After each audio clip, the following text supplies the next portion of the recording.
wants to get pumped up money magnet. So I was just sharing it with some of y'all that were already in here today. Hope everybody's having a really awesome Friday. If somebody can just give me a check-in too with the chat, let me know that everybody can hear me all right this beautiful Friday.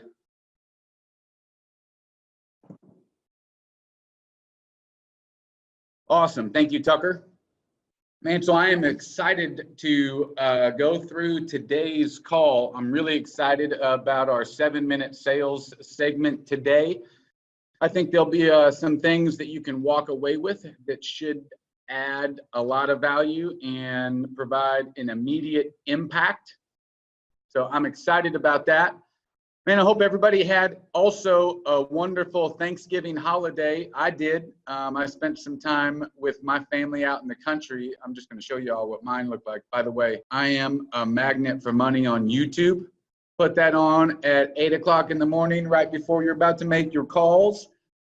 Get you in the right mindset for sure. But this is about mindset. This is where I was for Thanksgiving, guys.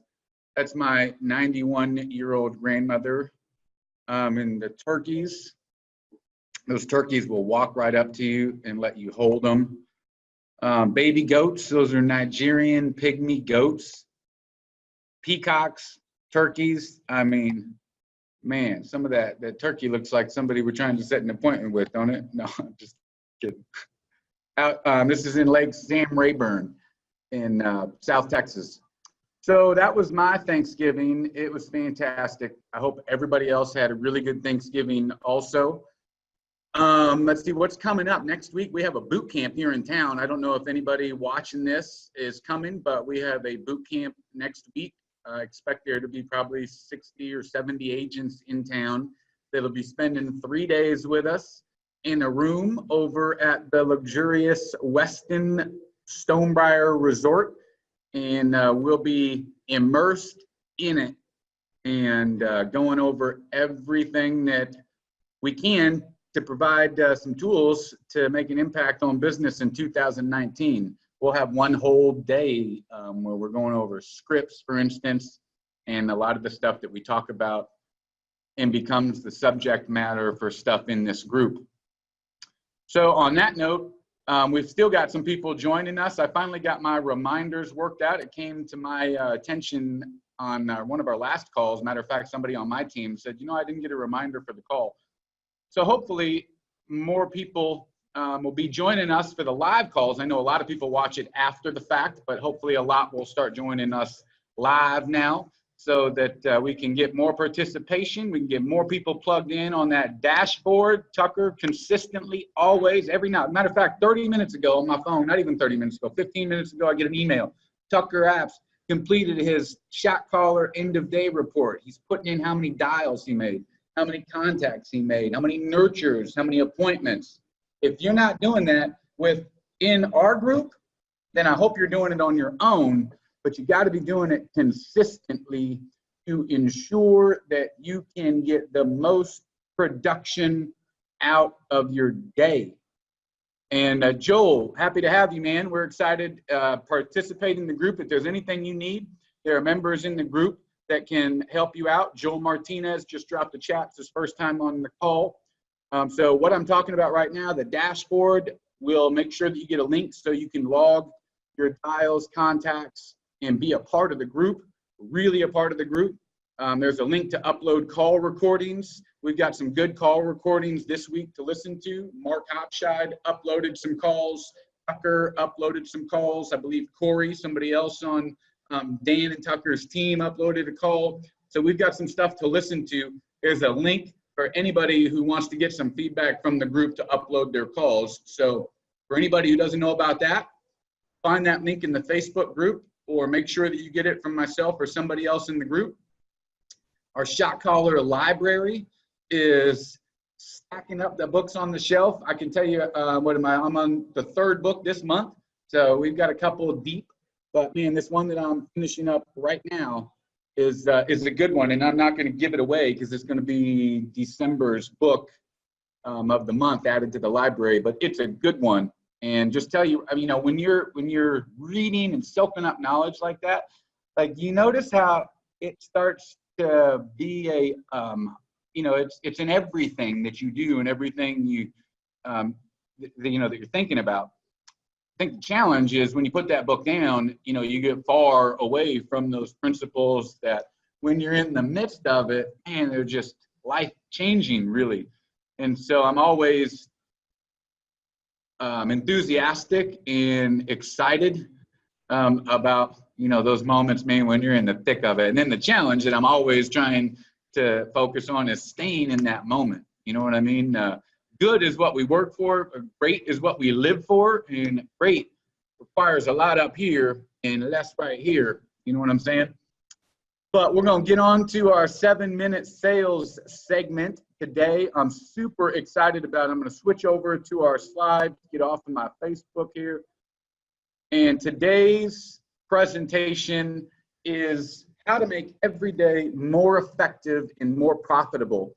And just a little context for anybody who's joining us for the first time like Joel, these 7-minute sales segments are not supposed to be an exhaustive class on everything that you can do in one particular category. They're meant to be short, concise, but give you some solid foundation and principles that you can work with and then go out and expand on. So today, again, how to make every day more productive and more profitable.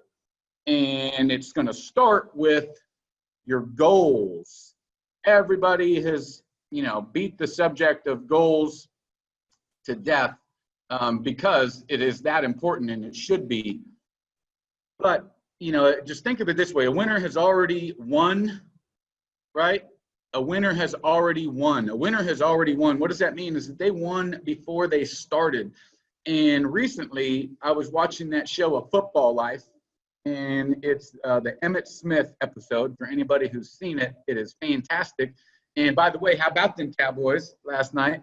But it talks about his goals and how at an early age he had a coach that told him that a goal isn't a goal until you write it down. And at that stage, I believe it was his high school football coach who impressed upon him the importance of that. And from that moment forward, he wrote down his goals every year on a piece of paper and carried it with him at all times. And this right here is so amazing. This right here, this image is the paper that he wrote his goals on for the 1993-1994 season. And you can see those goals right there that he had clearly identified and outlined. He hit every single one and surpassed them, I believe, even went to Disneyland at the end. But he carried that around the whole time. And here's something else to think about. Not only did it obviously have a huge impact on where he was headed, but there are teammates that talk about the fact that he had this piece of paper. And you got a rookie on the team who comes in. I remember there was somebody, it was his last season, and Emmitt was going for the all-time rushing record. It was last season, right? Well seasoned. Hit all these goals plus others. And there's a rookie on the team that is amazed that old Emmitt Smith pulls out his paper for that year, and on it was 3 things, and one of which was to be the all-time leading rushing record holder. And it made such an impact on that rookie to think that here's somebody who has accomplished so much is still working the system, keeping it real, back to roots, doing what got them there. And so it starts with day one. You win before you start by writing your goals down, because until then, they're not real. A lot of us are active. Activity equals movement, but productive time equals results. Think about that. There's a lot of people that are around us every day that are really, really active. But at the end of the day, if there was a scoreboard and I could look over here and see what it says for home and what it says for visitor, who has more points? There's some exhausted teams that walk off the field of the court that lost. So win before you start. The first win of the day, by the way, is when that alarm clock goes off. And anybody who has read anything about the regimens followed by the military and Navy SEALs and stuff like that, they will talk about the first success and victory of the day comes when that alarm clock goes off, when you make your bed, right? When that alarm clock goes off, it's the opportunity to have the first win of the day. And the only way to make up more time, which is all, a problem for everybody, there's the same 24 hours in a day for everybody. And the way to get stuff more done is to create more time. And the only way you can create more time is to get up earlier. So that's tip number one in making a more productive and more profitable day for you, is outside of the goals, and that should be right now evident on how important that is, but make the first win of the day in the morning. Get up out of bed and start doing something. I watched the Today Show this morning, and Dolly Parton was on it, and she said she gets up at 3 o'clock, and from 3 to 7, she gets more work done than half the people that she knows who get up at 8 and work all day till 5. So tip number 2, talking about the goals, and this is something you got to do, guys. Tucker, I know you're going to do it. Everybody else, Joel, you should do this. This is where the rubber meets the road right here. You're going to take out a 3x5 index card, and you're going to write down 3 key simple principles that you will manage every single day by. 3 key principles that you will manage every single day by. Whatever those 3 are for you, you're going to get a 3x5 index card. You're going to write 1, 2, 3, and then you're going to turn it over. And on the back of that 3x5 index card, you're going to write down the 3 biggest goals for this year. 2019 is what we should be writing on the back of this card. No better time than right now.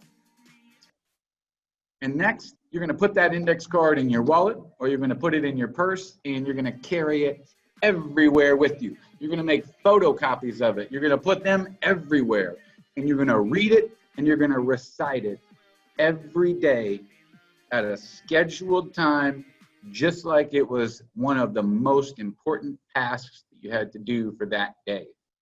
That reading and reciting it just as though it was a scheduled task is what will allow you to make it a reality. Carrying the card around in your pocket ain't gonna do nothing. But if you read it and recite it every day and internalize it, you can feel the weight of it in your pocket, and the weight of it in your pocket will make an impact. Think about how empowering it is. Let me pull it out, show you my goals. I'm clear on my goals every day. I can pull it out. Hopefully it's worn and weathered, because it's got 50 million creases in it from as many times as you pulled it out and unfolded it and looked at it and read and recited it, even on the days that you didn't want to. This is where winners win before they start. Simple as that. Next is we need to focus on the right things, not everything. So focus on the right things, not everything. As I mentioned before, we all have the same 24 hours in a day. Now, how many of those hours do you spend doing the activities, really? How many do you spend doing the activities that have the most impact on today's goals? It's 2 o'clock right now. How many activities, how much time between now and, this morning and now, have you spent doing activities that really related to that weekend goal? Or the end of the month goal. It's the 30th. It's the last day of the month. How many hours this week were spent on activities that would make the most impact for the goal, which now we have 6 hours left, or whatever it is? What was today's goal? What was it? In some cases, there's some people that don't know. Or maybe you know, but somebody on your team doesn't know, right? Lead from the top down. Make sure everybody on your team knows what today's goal was. Make sure everybody on your team knows what the right things are, so that they're not trying to do everything, but they can be focused on the right things that will have the biggest impact on the goal. And something here that will help you do that is this activity asset value worksheet, guys. And so you can print this out. I'm going to share a link that will have 3 worksheets I'm sharing with you today, this being one of them. And so this is an activity asset value worksheet. And on the left-hand side here, activity, you would put down the activity. So here, think about the activities that you do on a daily basis. All the activities that you do throughout the day related to business and reaching your goals. Those go under the activity column. What goal will this activity help you hit? Pull out your card. Look at those goals on your card. Which one of those goals is the activity going to help you achieve? Third, rank the impact of this activity on the goal. So is this activity small in the impact that it makes, like a 2 or 3, or is this activity really, really important to hitting the goal, in which case it would be a 10? And then the fourth is classify the activity as an asset type: cash, savings, or cost. And let me explain what I mean. Cash is something I'm going to do that's going to result in something right now. It's going to result in moving the needle immediately on the goal. Savings is an activity that, for instance, is building business for the future. Nurtures is a good example of that. That's savings. You know, done right with the right plan, that's money in the bank. So there needs to be a certain level of time, right, spent on activity that builds the savings. What we want to reduce is the activity that's a cost, right? It's very low in its impact to any of the goals. And that's what we want to spend less time doing. More time focused on cash and savings activities, preferably those activities that rank at a 5 or better. And stuff that ranks below a 5 or better, we should question whether or not it's an activity that needs to continue, or how we can improve upon the impact that that activity makes towards hitting the goal. Sometimes there are activities that may be important, but not for you, they're not a 10. So fill out this worksheet. You can print this out and keep it close by. The next principle is search for business with your head as well as your hands. We can be busy and active, and hey, if I've come in today to prospect heavily, because it's the last day of the month and I want to stack the deck for the first week of the month, you know, I can come in here and I can make $500 or $600 today, and that's good. But there's some value in thinking about who I talked to in September also, who told me to call them in January, but because I'm always taking inventory on where my next deal is going to come from, I remember that person and I say, you know what? I think that I could probably get them over the fence with the call today. I could probably work an angle to explain why it's so important that we meet before the end of the year. So search with your head as well as your hands. Search and deploy. You know, you got to sometimes search for opportunity. It doesn't always knock, that's for sure. And deploy. Once you identify who you want to target, then work to develop a winning game plan to achieve the desired outcome. You're going to prioritize and execute. And in the real world, it would sound like next week on Monday, going, where are we going to get our first listings, new listings of the month? Who's got who? Well, I think I can probably call Tom Smith. I talked to them a couple weeks ago, get them up. All right, well, let's put him on the board. Who else do we got? And that's what that sounds like in the real world. And then we deploy and go out and say, what are we going to do to get that deal? What's the desired outcome? Who's going to operate that strategy? And we get after it. We go get them. And to help you do that, you can use this worksheet right here. So we've got our target client. That'd be the person that we want to convert. Our winning game plan. So this is the strategy that we're agreeing on that's going to get the job done. The job that we want to get done, the desired outcome, we go there. What's our confidence level on a 1 to 10 scale? Who's the operator, the person in charge of getting this done? And at the end of the day, what's the result? What's the result? Another thing that is interesting in going through this is you can start to see the truth in a person's evaluation of a potential opportunity. If you see somebody keep saying that their confidence level is a 10, but nothing ever happens with their 10s, then we can go and see why it is that they feel that these people are 10s, because maybe they're a 1. Who knows? But it allows us some insight into the thought process of those people that are on your team, and it gives you real, honest to God, 100% real truth about your own perspective on where real opportunities exist. And then you can change your perspective if you need to. You can see these worksheets act as a list.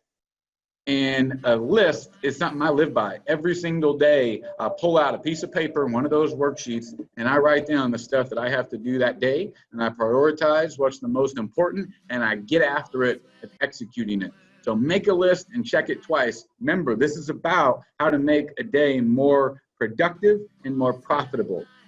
And a big bonus in having that list is it eliminates the anxiety of those things that you know you should be doing, or the anxiety of feeling like there's so much to do that you don't know where to start.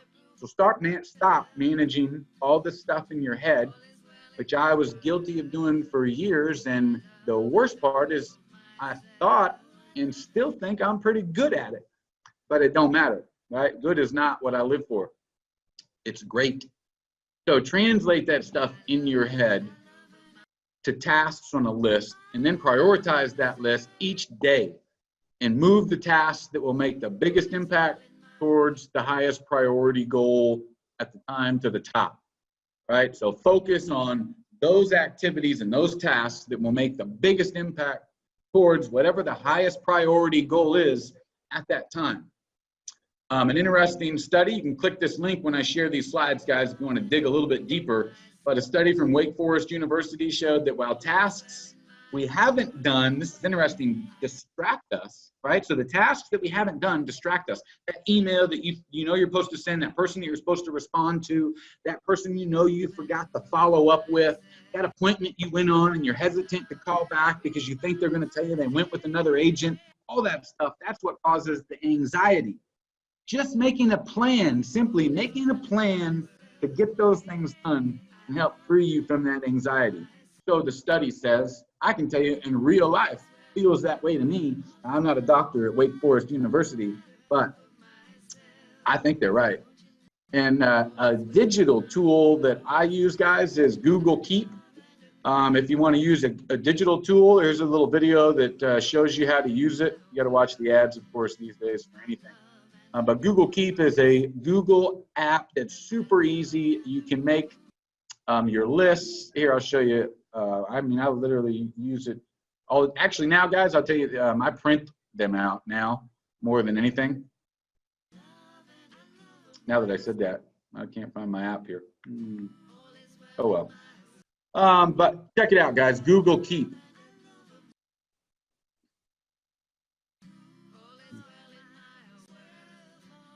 I shut my slides off. Hold on.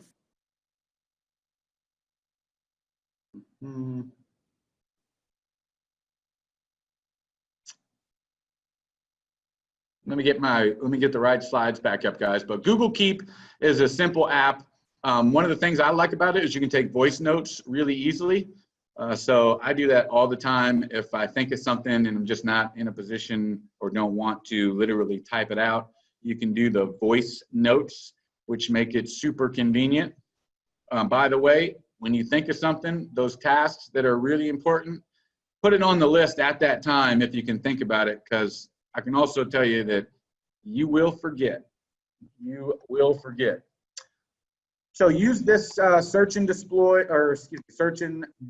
worksheet. We talked about how important the lists are. So you can use this as well as your victory plan list builder. I call it a victory plan because if we do our list correctly at the beginning of each day and we prioritize those tasks that will make the biggest impact towards the goal, we are winning before we start. And this is the plan for victory. So we have our task column.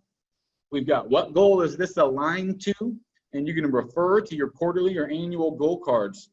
The annual goal cards is that 3x5 index card in your pocket. On the front are the principles you manage each day by. On the back are your goals for that year. I would also have a card that's your quarterly goals for each quarter. For the third column, define how you will know if you did a good job. What does success look like? The fourth, when was this task completed? And then you're going to rank it completed successfully, that's a win. If you did not complete it successfully, that's a failed. Or you didn't even do it, which is a loss or a lose. And so you're going to categorize it that way. That's being honest and real. If you look at your worksheet and it has a whole lot of lose, just got to be open and real with yourself and say either those things were not high priority tasks that made the biggest impact on the goal at that time, or I need to take ownership for the fact that I didn't do a good job in even getting them done. Getting them done and failing is entirely different than not doing them at all. And then that last column, what contributed to your success, failure, or loss? And over time, the formula reveals itself. Right? Over time, there's a pattern. And that's why it's so important to do this stuff consistently, day in and day out. And that column about what contributed to your success, your failure, or your loss gives you all the answers you need to plan for a better quarter, a better year, or a better day tomorrow. So that's it for today's 7-minute sales segment. A little bit longer today because I added the worksheets, but I know that that's going to be helpful for a lot of people. My suggestion is to print those suckers out, have a stack of them, and make it part of your process every day. Disseminate them to your team, make it part of the process. Take the search and deploy, fill it out as a team, and then refer to it on your huddles at the beginning and the end of the week, and really make it part of the culture. All right, guys, so switching back to me now, we are going to take a listen to some of these call recordings that we had uploaded this week. Super excited about that. We've got some stuff from Mark, Tucker, and Corey. So let me get that on the screen, and we will get that going. Oh, and also, before I forget, let me send you guys the link.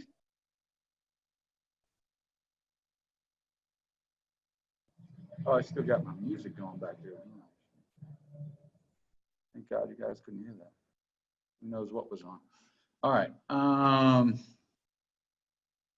Get here to this link.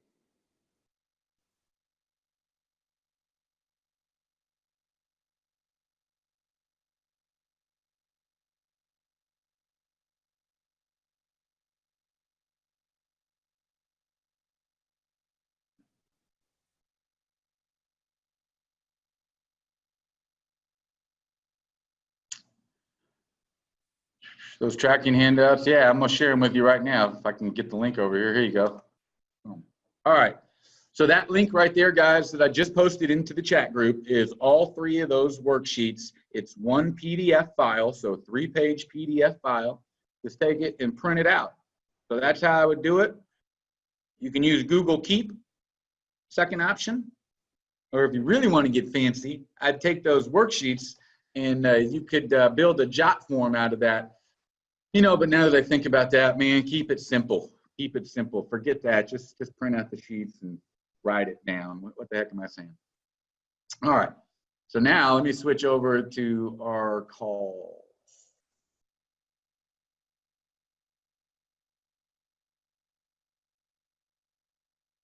So this first one is from Mark. We can see his comments here. This is the kind of call I need help with. Is this no motivation, or just me not asking the right questions or pursuing them long enough? He's trying to get at least 3 no's. Any suggestions? So I know this would be a good call. Shout out to Mark for being open in submitting the calls, always being open to feedback, and then most importantly, he's taking action on the stuff that we talk about. So let's see what we got here. And chat, just drop a message in here, guys, so I know for sure you can hear it. Hello, looking for the owner of 13922 Paseo Severa. Is that yourself? Yes, who's calling, please? My name is Mark with Remax, and the reason for my call is it came off the market earlier this month after just a short 18 days on the market. So I'm just checking in with you to see if you're still interested in selling it this year. We're not interested. Okay, perfect. So here's, and Joel, your first time on the call, anybody else? And I work in real time, so we will pause these, and I'm just sharing with you guys what I'm thinking, just as though I was coaching somebody right next to me. My favorite thing is to put the headset on, be able to engage with somebody in real time when they're on the phone. The challenge for me is not every salesperson can accept what I'm trying to tell them, which I understand is difficult, and then still listen on the phone. But right here, two things.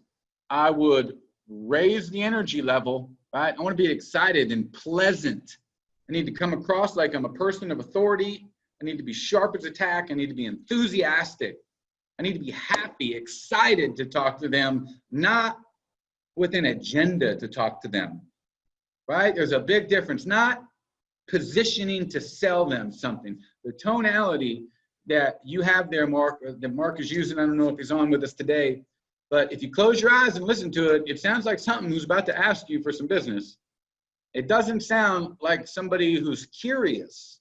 It doesn't sound like somebody who wants to know what my situation is before seeing how they can help. It sounds like somebody calling people saying, is there any room for me to help you? Nope, not that one. Like, can I make some money off of you? Nope. Can I make some money off of you? Nope. The tone could change the impression there. And then the second thing is right here, are you still interested in selling the home yet? Guys, what's the answer? Every damn time. Right now, especially, no. Are you interested in giving up some of your time to have another agent talk to you about selling your house? No. Do you want to give up no. Especially when at this point, you're you're right next to everybody else. Every other agent, you're right there next to all of them. What stands out of every other agent asked me if I wanted to sell the home in the first 15 seconds also. So what do I mean? I mean, going back to our number one principle, guys, write this down. Number one principle here is asking the questions. Before I asked them if they wanted to sell, I should have said, I'm curious why you were selling the home. Just think about that. If we right here would have said, I'm curious why you were selling the home. That's not a no, I'm not interested, is it? It could be, he could make it that, but it doesn't lead in towards that answer. What it leads him more towards is to explain why they were selling the home. Now that may be, well, we were selling the home for some reason that I don't want to tell you about, so you can get off my phone, I don't want to talk to you. And if that's the case, fine, we can move on. Remember, we're not there to turn everybody into an opportunity. We're there to build relationships and capture those that are. But also the answer could be, well, we weren't able to find the home we wanted, and at this point, we're going to wait till next year, and we're going to take a look and see what the market looks like then, and possibly look to relist it. Well, that just took about 30 seconds, and every second I stay on the phone, I know gets me a little bit farther down the field, right? I could go on for days, so I apologize. Anymore. Thank you. What made you change your mind? Perfect. I mean, that's good, Mark. So just think right there. Do you collapse right there? What happens when somebody says that to you? Do you hang up right there? Because this is like a nibble, right? I mean, it doesn't mean that there's no opportunity there. It means that as a customer, here's how I end this call. Here's how I end this call.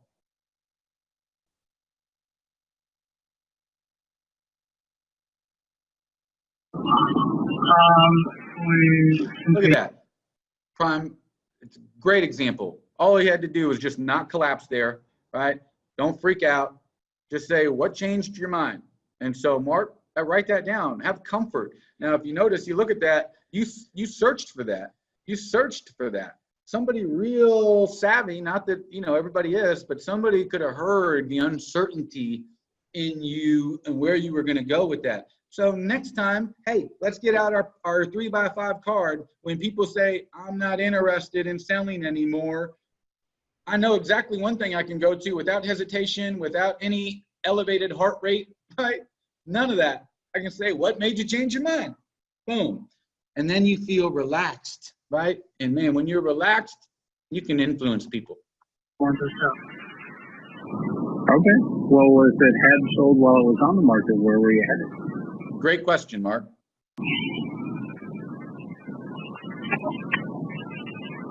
I'm not thinking about it anyway now. Yes, sir. If it had sold though, you were having some plans. Were you going to stay in the area, or were you leaving San Diego? I'm staying in New Jersey.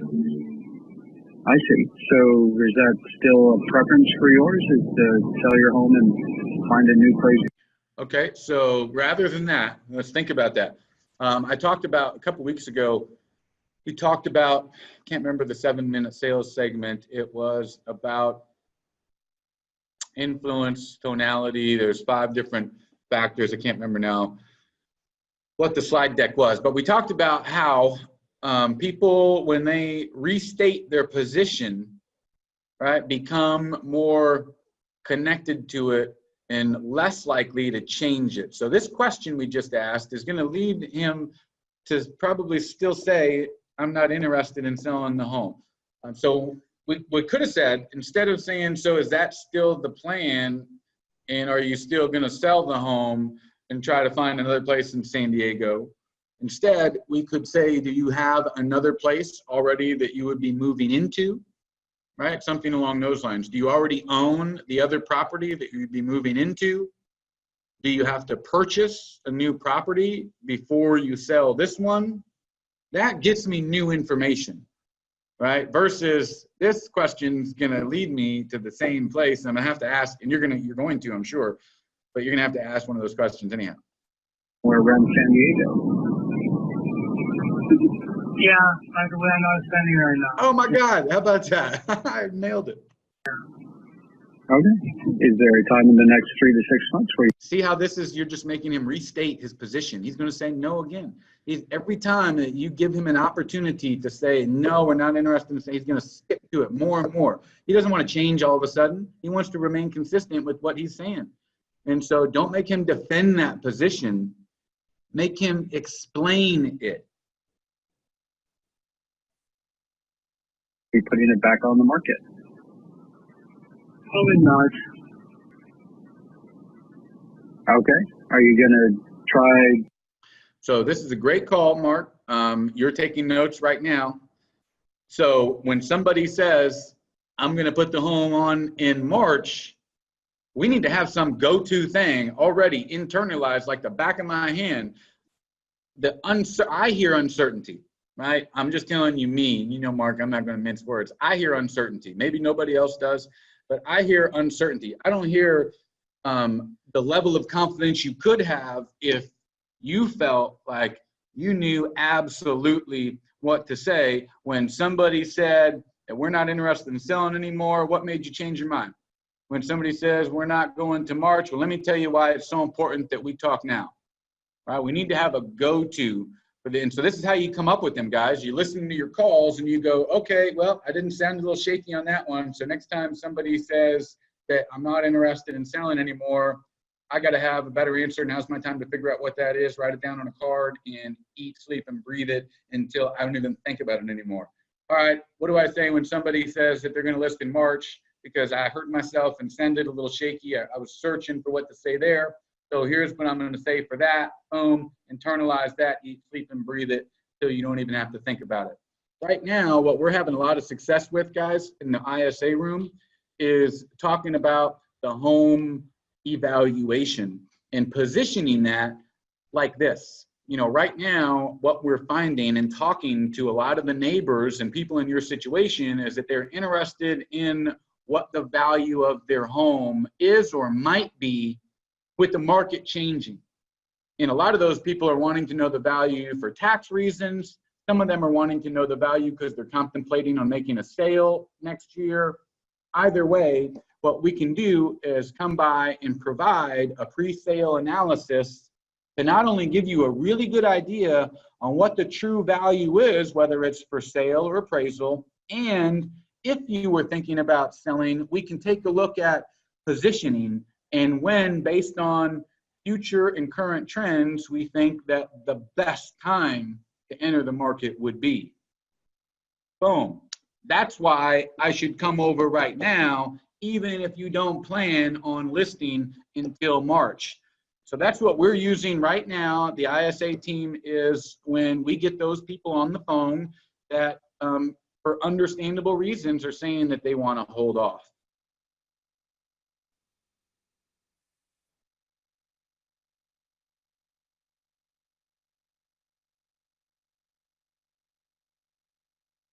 Yeah, so that right there, your answer. So Mark asked the question in the chat, his go-to for wanting to wait until March was that the market's cooling off quickly, so prices are likely going to be lower at that time than they would be today. So in real talk, think about this. You don't have any trust or rapport built with this person. It sounds like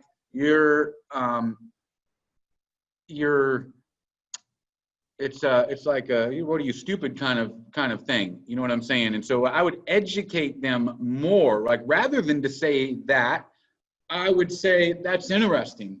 You know, tell me more about why you've decided to do that first. Instead of making them defend that position, they're going to explain it. Interesting. Have you thought about what the effect of waiting might be on your property value or the amount you're able to sell your home for? Hear what they have to say about that. Well, I'm not sure if you were aware, but here's what I know, or here's what my experience leads me to believe. Boom, boom, boom. That is going to build trust, build rapport, build a bond with that person much better than saying, well, you know, if you wait till March, prices are likely going to be lower. You know what I mean? At that stage, now, if I was in front of somebody face to face who had already invested time with me, I had already built rapport and trust with, that's how I got in the door. And now they're sitting with me. I've spent time face to face.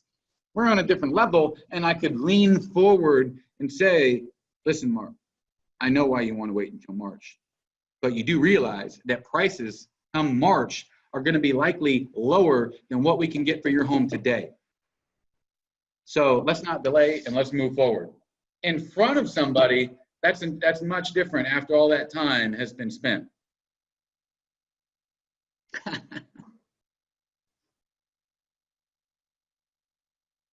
All right. Let me get back. Income in 2019 to sell your place. No, not near future. I think we will keep it. Do this keep it for a while? All right, then we are seeing a market slowdown. So if price is a consideration on your plans, we are at the peak prices we will have for the next 5 to 8 years. We're back into regular real estate markets, and after an 8-year run of price increases, it's finally time that our markets. See, right now, this is logic, Mark, and it's really good information that demonstrates you're an expert for sure. But who cares right now? Who cares, right? I haven't built any rapport with this person or anything else. This is, you know, put it in a different position, you know. I mean, I don't care about the sommelier at the steakhouse if I ain't buying wine. You know what I'm saying? Like, and that's probably not the right analogy, but I hope you understand what I mean, that nobody cares until they know that you care, using that same old statement. And so I'm asking all the questions and delaying giving up. First of all, you're worth something. Your advice and your expertise is worth something. I ain't giving it away. Let me ask some questions. Let's see if there's a reason to continue this conversation. And if there is, then I'd be happy to share with you everything I know, like why waiting till March is probably not going to be a great idea, considering that prices may not be at this level for another decade. But until they know that you care, they're not going to care about that. So as great as it is, right, logically, it's not going to make the impact we want it to. Does that make you consider at least having a 15, 20-minute discussion about where the market is and what your home would be worth in today's market, and possibly the reduction you would see over the next few years? Yeah, we are not selling. I think. And so this is consciously, guys, when you're on the phone, like how many words have we heard this person say? Literally, count them. How many words have we heard him say? Somebody drop in the chat box. How many words do you think that we heard that customer say? I mean, I'm thinking 10, right? 10 maybe words. And so you need to be analyzing with the listening ear, maybe 35. Damn, Joel, you heard more words than me. But my point is you know, you got to be aware of that. And so right now, if I'm on the phone, I'm thinking this person has only said 35 words. I got to get them to say something more. Right now, I don't have, this is that box on The Price is Right. Like, is it door 1, 2, or 3? I have no clue what's behind it because I just, you know, there's no context. I need to get context. And that's where the questions be so important. So my main question, is this not motivated or me messing up? So right now, I would say, I don't like the phrase messing up. I would say that you could improve in your ability to determine whether or not there's motivation by asking better questions that don't target whether or not they want to sell, but they more target why they entertained selling in the first place, right? And so you're jumping the shark and going right to the close. Like, your agenda is, are they selling? Your agenda should be, why were you selling? And so then that would better help you determine if they're motivated or not. Why was the person selling the home? Like, we didn't ask that question. Maybe it's an investment property. Maybe it's something they inherited. Maybe it's, who knows, and he don't care and he's never going to sell it. Maybe he's been thinking about selling it for a decade. Who knows what, right? But then I could better tell you whether or not there's motivation. If he couldn't tell you why he was selling it and he continued to say, I'm just not going to sell it, I'm just not going to sell it, and you went with your 3 no formula, but using the right questions to get to the no, you use one question basically to get no 3 times. You follow me?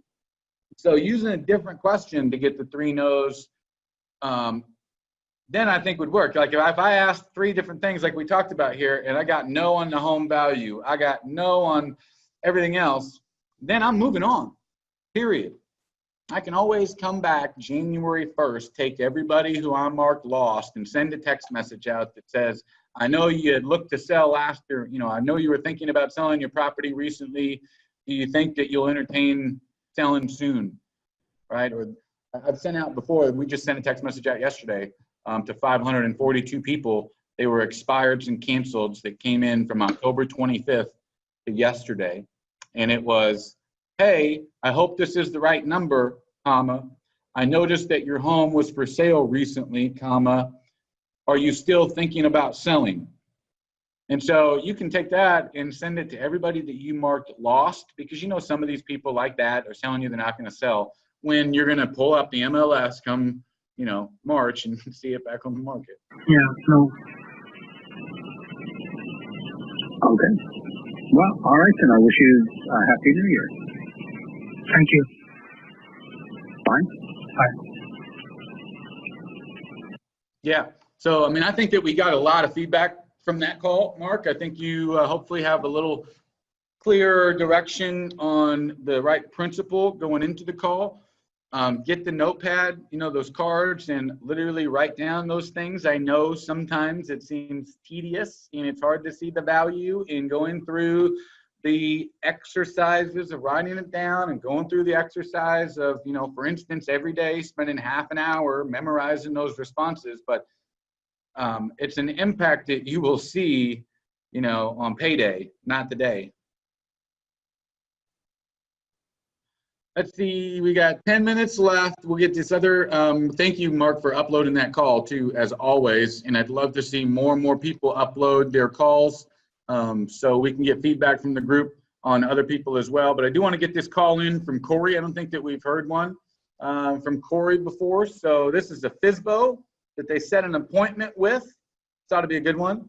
Let's hear what this sounds like.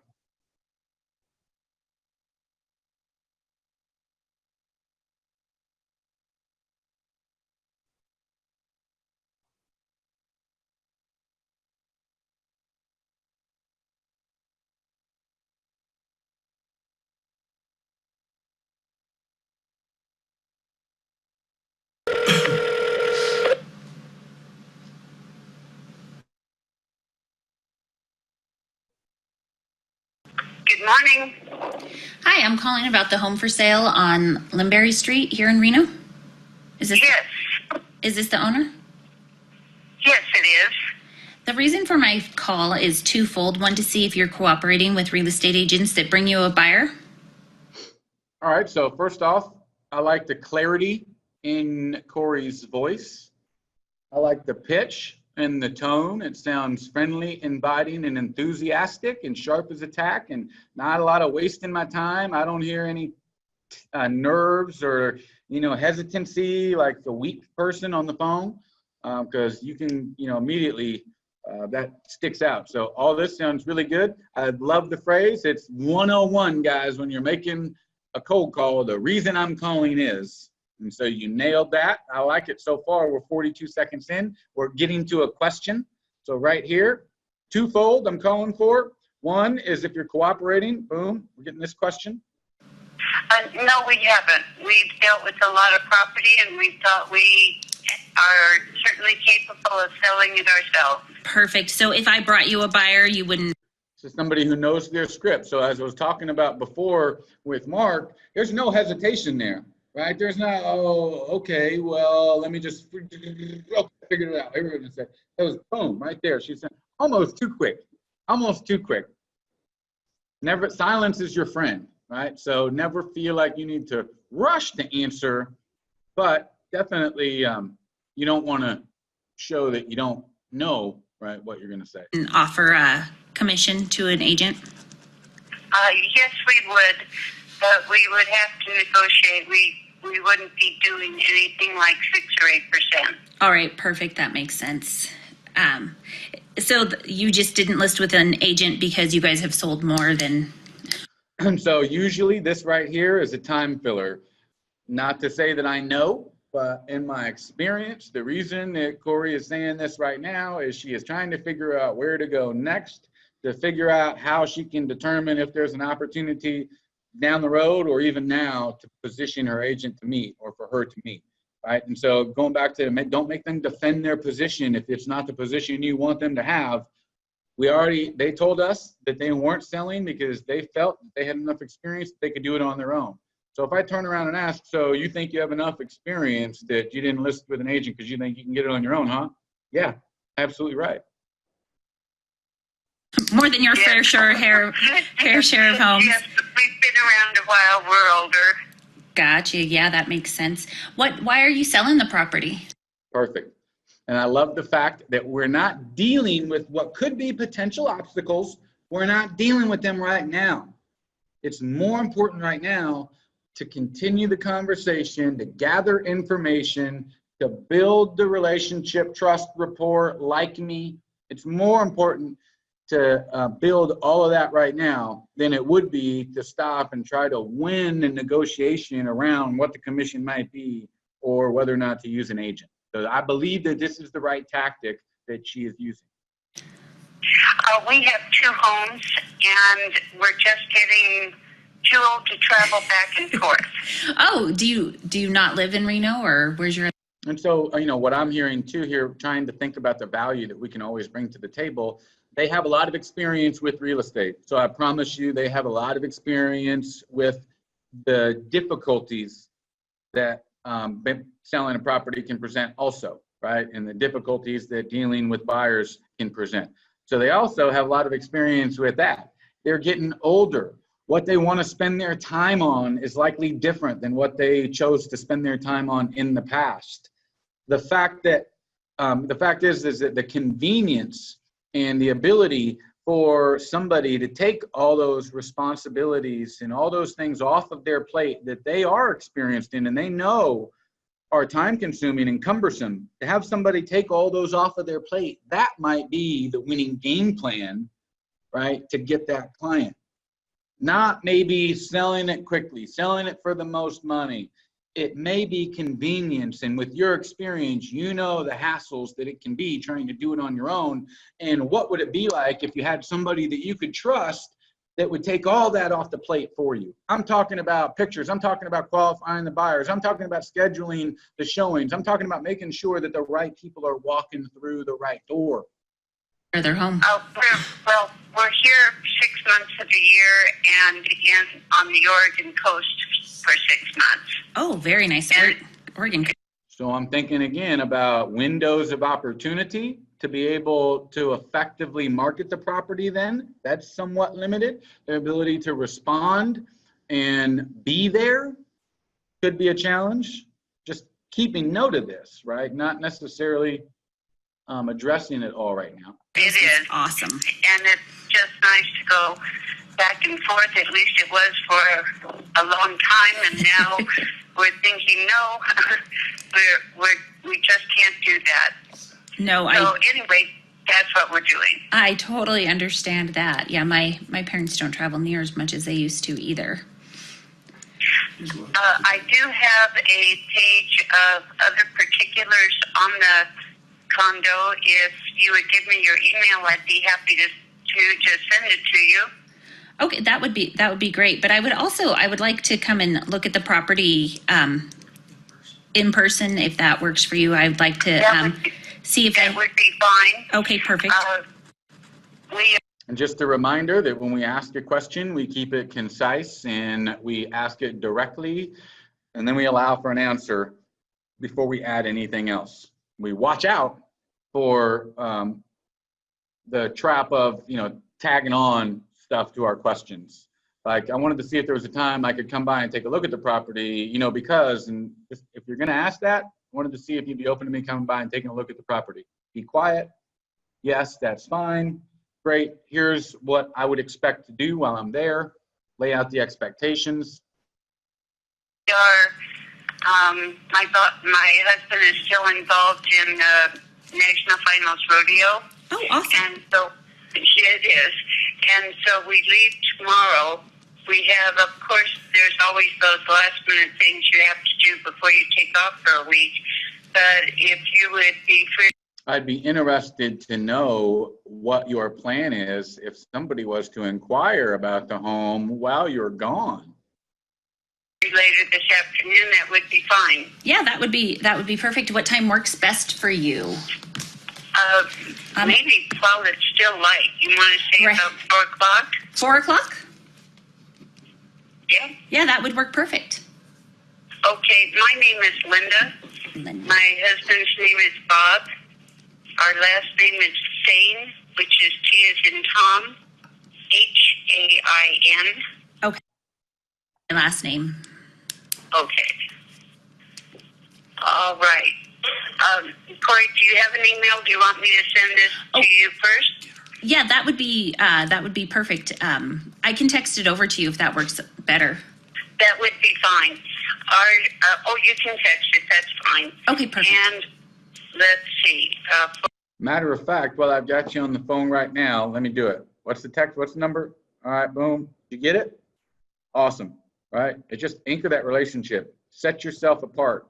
Not many other people are going to do that. And by her taking the time to listen to you, to grab her phone, to look at it, to comment back that, yes, I got it, Corey, I've got it, it will allow her to better remember you when you show up or you talk to her again later or whatever the case. 4 o'clock.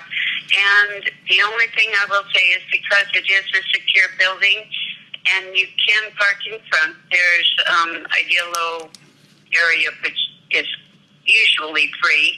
Okay. And but you'll have to give us a call, when you get there. So we're right by the front door, so I can be there in a minute or two. Okay, perfect. I will go ahead and do that. Good. Okay, Corey. We'll see you this afternoon, and I'll get that over to you. Perfect. Thank you, Linda. All right. So I think that was a good call overall. It was a great call. I'd be interested to know what happened when Corey went over there. So I think it was a good call. Now, what I would have added, some things that I can think of right now immediately, other than what I mentioned, was one of the questions that I think needs to be asked in every for sale by owner situation, and that would be, is there a time at which you'd be open to working with an agent if you weren't successful selling it on your own?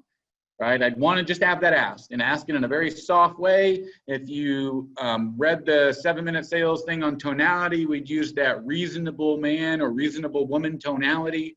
I'm just curious, at some point, if you're not successful at selling it on your own, would you be open-minded to the idea of working with an agent? Just to know, Corey, like whether or not they were like, no, absolutely not, never, ever, ever. Or if they said, no, I don't think so. Again, we've been doing it on our own so long. Or if they said, no, well, maybe we just have to talk to my husband and see. He's really doing the deal. right? Whatever it is, I just want to know. And then I would also have wanted to know, so tell me a little bit about how it's been going. Now, this could have been just gotten on the market right now. I don't know. They're going at 4 o'clock today. So tune in next week and we can see what happened. But, you know, I would like to know how it's gone so far. Have you had anybody present any offers? Do you feel that there's anybody who's seriously interested? How many people have you shown the home to? Do you have any idea of how many likes or visits or views it has had online? Any difficulties that you've ran into recently trying to get the home sold, anything like that. So then I'd have not only a better idea walking in, but I could also then say, is there, you know, anything that I can bring for you that might help? Whether it's, you know, something related to pricing, you can bring your seller's disclosure, you can bring the things that they need to make sure they're aware of, whatever value you think you could bring based on that response, right? Or they might, you know, bring up something that you're not aware of. So I would, those two things I would have asked, is there a point at which they'd be open-minded to working with an agent if they weren't able to sell it on their own? And then how has it gone so far?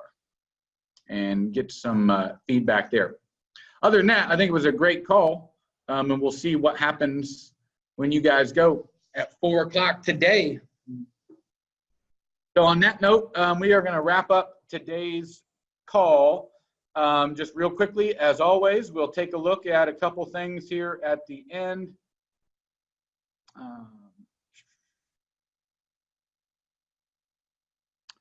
Our dashboard, let's see where we're at on the dashboard here. So Eddie hadn't been on the call in a minute, so I don't know. Hopefully he's just busy working, man, busy hustling. I'm sure he is. But Tucker, 36,000 dials, 37,000 dials so far since we started adding the numbers here in 81 appointments.